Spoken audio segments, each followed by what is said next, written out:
తెలుగు రాష్ట్రాల్లో సెన్సేషనల్ అయిన కామారెడ్డి జిల్లాలో ట్రయాంగిల్ సూసైడ్ కేసులో మరో ట్విస్ట్ చోటు చేసుకుంది. వీరు ఆత్మహత్య చేసుకోవడానికి 15 రోజుల ముందు జిల్లా ఎస్పీ సింధు శర్మ ఎదుట పెద్ద పంచాయతీ జరిగినట్టు తెలుస్తోంది. కంప్యూటర్ ఆపరేటర్ నిఖిల్ శృతి పెళ్లి చేసుకోవాలని ముహూర్తం కూడా ఫిక్స్ చేసుకున్నారు. కానీ ఎస్ఐ సాయి కుమార్ అడ్డుపడ్డాడు. ఎస్ఐ సాయి కుమార్ తో శృతి అక్రమ సంబంధం కొనసాగించినట్లు ఆధారాలు కూడా పోలీసుల ప్రాథమిక విచారణలో వెల్లడైంది. తన భర్త అక్రమ సంబంధంపై ఎస్ఐ భార్య మహాలక్ష్మి ప్రతిరోజు గొడవ పడేది. కానిస్టేబుల్ తో ఉన్న అక్రమ సంబంధాన్ని భర్తను నిలదీసేది మహాలక్ష్మి.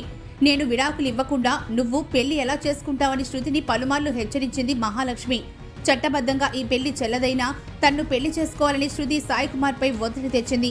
ఈ గొడవ చిలికి గాలివనగా మారి 3 ఏళ్ల కొడుకుతో మహాలక్ష్మి పుట్టింటికి వెళ్లిపోయింది. ప్రస్తుతం మహాలక్ష్మి గర్భవతి. భార్య పుట్టింటికి వెళ్లిపోవడంతో మనస్తాపం చెందిన ఎస్ఐ సాయి కుమార్ నిఖిల్ శృతితో గొడవ పడ్డాడు. ఎస్ఐ కంటే ముందే శృతికి నిఖిల్ తో ప్రేమ వ్యవహారం ఉంది. పెళ్లి చేసుకోవాలనే సమయంలో ఎస్ఐ సాయి కుమార్ విలన్ గా మారాడు. నాతో రిలేషన్ లో ఉన్నప్పుడు నిఖిల్ ను ఎలా పెళ్లి చేసుకుంటావని శృతిని నిలదీశాడు. ఎస్ఐని పెళ్లి చేసుకోవడానికి శృతికి ఎటువంటి అభ్యంతరం లేదు. కాకపోతే సాయి కుమార్ భార్య ఒప్పుకోకపోవడంతో వీరి ఫిజికల్ రిలేషన్ కు ఎండ్ కార్డ్ పడలేదు. దీంతో శృతి పెళ్లి కాని నిఖిల్ ను పెళ్లి చేసుకోవాలనుకుంది. శృతికి పెళ్లయ్యి విడాకులు కూడా తీసుకుంది. బీబీపేటలో ఒంటరిగా ఉంటోంది. ఇక ఎస్ఐ సాయి కుమార్ టార్చర్ ఎక్కువ కావడంతో నిఖిల్ ఎస్పీని ఆశ్రయించాడు.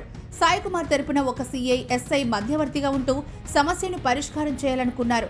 కానీ ఎస్ఐ స్వయంగా రంగంలోకి దిగాడు. శృతి నిఖిల్ పెద్ద చెరువు వద్దకు రమ్మన్నాడు. అర్ధరాత్రి సమయంలో ముగ్గురి మధ్య మాట పెరగడంతో శృతి చెరువులో దూకేసింది. శృతిని రక్షించడానికి నిఖిల్, వీరిద్దరిని రక్షించడానికి సాయి కుమార్ నీళ్లలో దూకారు. ఈత రాకపోవడంతో ముగ్గురు చనిపోయారు. పోలీసు శాఖ పరువు పోతుంది అన్న భయంతో ఉన్నతాధికారులు ఈ కేసు వివరాలను గోప్యంగా ఉంచుతున్నారు. చట్టాన్ని రక్షించాల్సిన శాఖలో పనిచేస్తున్న ముగ్గురు ఆత్మహత్య చేసుకోవడం డిపార్ట్మెంట్కి కళంకం తెచ్చింది.